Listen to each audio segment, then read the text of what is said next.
Tunamshukuru Mungu kwa siku nyingine hii ya tarehe 24. Tumekuja hapa kabla ya Christmas kutangulia kufurahi pamoja na watoto wetu hawa ambao wako mbele yetu pamoja na watumishi wa Mungu mbalimbali ambao tumeweza kukusanyana mahali hapa. Tuko na mchungaji Adam mbeba maono wa group la Majembe wa Yesu. Tumekusanya na tumewakilisha wengine ambao waliweza kufika hapa, lakini tuko pia na mtumishi wa Mungu mtumishi wa Mungu pale Paulina, lakini tuko na watumishi wengine ambao waliweza kufika hapa, akiwepo kina Askofu Kashaga, lakini pia na wachungaji wengine ambao pia waliweza kufika hapa na waimbaji pia wa nyimbo za Injili ambao waliweza kufika hapa, lakini tumekuja hapa kwa ajili ya kuwakilisha wengine wote. Haleluya. Amen. Labda mchungaji Adam kiwa kufika. Kwa hiyo tukisema kwa gharama ambayo tumefika hapa, gharama ni ile moyo wa kujitoa. Kwamba moyo wa kujitoa tumefanya kila mmoja tukafika hapa, tuwepo ambao tumefika na tuwepo wale ambao wako katika mikoa mbalimbali ambao tumewakilisha hapa, wote kwa pamoja tuseme tumefika. Kwa gharama ambazo tumeingia ile moyo wa kupenda kufika na moyo wa kupenda kwenda kufurahi na wengine. Pale ambapo tumeweza kushinda ule moyo wa kutopenda, basi tumeingia kwenye gharama ya kushinda alafu tukafika. Tunawashauri nini kwa wale ambao waliweza kufika na wale ambao hawajaingia katika? Kwa kweli yule ambaye hajaingia ndani ya group la Majembe wa Yesu tunamkaribisha sana, au miongoni mwa Majembe wa Yesu ambao kila baada ya muda wa mwaka kama Pasaka, kama mwaka mpya, kama Krismasi hivi, tunaweza tukatafuta namna ya kuwatembelea watoto katika vituo ambavyo pia wanalelewa, lakini pia kama ni wagonjwa hospitalini tunawatembelea. Kwa wale ambao wako nje ya group la Majembe wa Yesu tunawakaribisha kama mbeba maono wa group, kwa niaba ya wasimamizi pia wa group tunawakaribisha ndani. Na vipi kwa hili group lina katikati labda za dini au mtu yote anaweza akaamua kujiunga na hili group kwa ajili ya kusapoti watoto ambao na wagonjwa kama mlivyokusha kusema mwanzo? Asante sana. Kwa habari ya group haina itikadi yoyote ya dini. Tunasema kila mmoja mwenye moyo wa kujitoa, kila mmoja mwenye moyo wa kupenda kufanya anaweza kufanya. Kwa hiyo kwa habari ya dini, kwa habari ya itikadi ya dini yoyote, hatuko kwa habari ya dini yoyote. Tuko kwa habari ya moyo wa kupenda kufanya.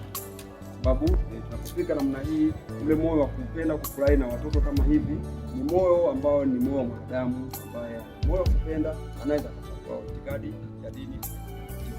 Sasa amina.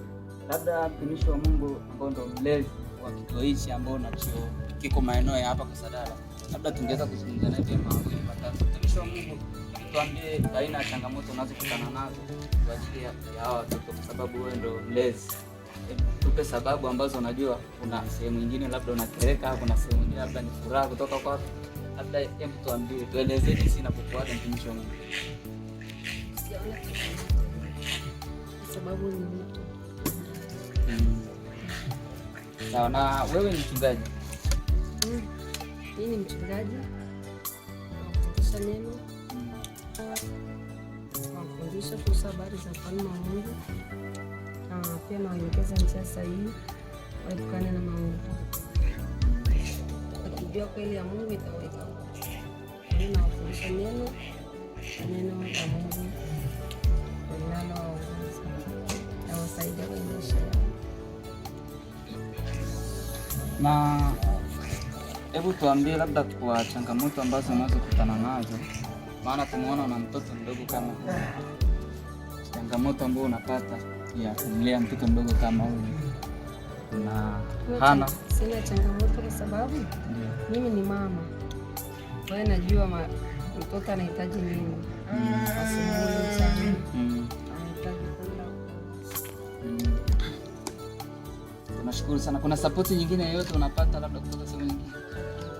Tunashukuru sana. Huyo ndo mtumishi wa Mungu, ndo mama mlezi wa kituo hichi. Hichi kituo kinaitwaje mama? Ni nyumbani. Mama kuwalea kwa inaitwa nyumbani. Hapa ni nyumbani. Watoto wangu. Inaitwa nyumbani. Asante sana. Kituo hichi kinaitwa nyumbani.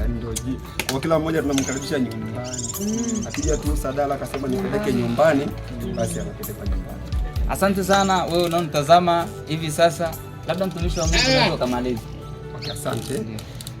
Basi kwa niaba ya wanachama wa grupu la Majendo ya Yesu tunamshukuru Mungu wa mbinguni kwa siku ya leo kufika hapa.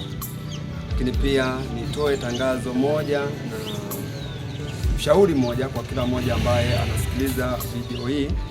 Kwa wakati mwingine kila mmoja tunaweza tukawa pamoja kwa namna yote. Najua kuna wengi ambao wamekuwa sababu ya sisi leo kufika hapa, lakini kuna wale ambao pengine video hii ndio wanaanza kuona, hawajawahi sikia grupu la Majendo ya Yesu.